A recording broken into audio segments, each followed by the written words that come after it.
সরকারি খাতায় আমাদের বাড়ির নম্বর কত লিস্ট দেখুন চলে এসেছে। তো এখন আমরা আমাদের মোবাইল থেকেই খুবই সহজেই দেখে নিতে পারবো আমাদের বাড়ির নম্বর কত। তো কিভাবে দেখতে হবে বিস্তারিতভাবে দেখে নেব আমরা এই ভিডিওতে। আর তার আগে ভিডিওটি দেখে ভালো লাগলে অবশ্যই একটি লাইক করবেন, আর এরকম সব গুরুত্বপূর্ণ বিষয়গুলি জেনে রাখার জন্য চ্যানেলটিকে সাবস্ক্রাইব করে নেবেন। তো আমাদের বাড়ির নম্বর কত সেটা অনলাইনে দেখার জন্য প্রথমে আমাদেরকে আমাদের মোবাইলের যে কোনো একটি ইন্টারনেট ব্রাউজার ওপেন করে নিতে হবে।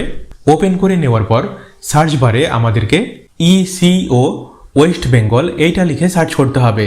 সার্চ করলে দেখুন প্রথম যে লিঙ্কটি আসবে ইসিও ওয়েস্ট বেঙ্গল .nic.in, এই লিঙ্কের উপরে আমাদেরকে ক্লিক করতে হবে। ক্লিক করার পরই দেখুন আমরা অফিসিয়াল ওয়েবসাইটে দেখুন আমরা চলে এসেছি। এখন আমাদেরকে যেটা করতে হবে, মোবাইল থেকে দেখার সুবিধের জন্য আমাদেরকে আমাদের মোবাইলের ডেস্কটপ সাইট অন করে নিতে হবে।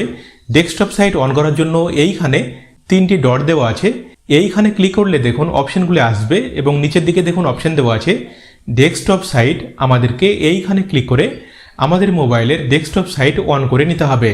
দেখুন সমস্ত অপশনগুলি আমাদের সামনে আসবে। এখন আমাদেরকে এইখানে ক্লিক করতে হবে এবং এই পেজের একেবারে নিচের দিকে আমাদেরকে আসতে হবে। নিচের দিকে এইখানে দেখুন একটি অপশন দেওয়া আছে ভোটার লিস্ট, আমাদেরকে এইখানে ক্লিক করতে হবে। ক্লিক করার পরে দেখুন নতুন এই পেজে আমরা আসব। এখন আমাদেরকে যেটা করতে হবে, এইখানে দেখুন সমস্ত ডিস্ট্রিক্টের নাম লেখা আছে। এইখান থেকে আমাদের ডিস্ট্রিক্টের নাম প্রথমে আমাদেরকে সিলেক্ট করে নিতে হবে। দেখুন ডিস্ট্রিক্টের নাম লেখা আছে, এর উপরে আমাদেরকে আঙুল দিয়ে টাচ করতে হবে। নেক্সট দেখুন আমরা এই পেজে আসব। এখন আমাদেরকে আমাদের ব্লকের নাম সিলেক্ট করতে হবে। দেখুন ব্লকের নামগুলো লেখা আছে, তো এইখান থেকে আমাদের যে ব্লক সেই ব্লকের নাম আমাদেরকে এখন সিলেক্ট করে নিতে হবে। নেক্সট দেখুন আমাদের সামনে এই লিস্ট আসবে। দেখুন এইখানে আমাদের পোলিং স্টেশন লিস্ট দেওয়া আছে। তো এইখান থেকে দেখে নিয়ে আপনি আপনার পোলিং স্টেশন নেম বা আপনার ভোট কেন্দ্র এইখানে আমাদেরকে ক্লিক করতে হবে। ক্লিক করার পরেই দেখুন নতুন অপশন আমাদের সামনে আসবে। দেখুন লেখা আছে ক্যাপচা।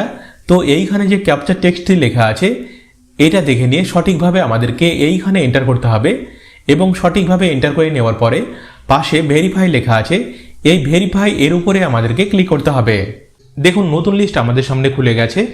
দেখুন আমাদের সিরিয়াল নম্বর, আমাদের ভোটার কার্ড আইডি নম্বর বা এপিক নম্বর দেখুন লেখা আছে এবং সেই সাথে দেখুন আমাদের নাম, আমাদের পিতার নাম এবং দেখুন আমাদের বাড়ির নম্বর এইখানে লেখা আছে।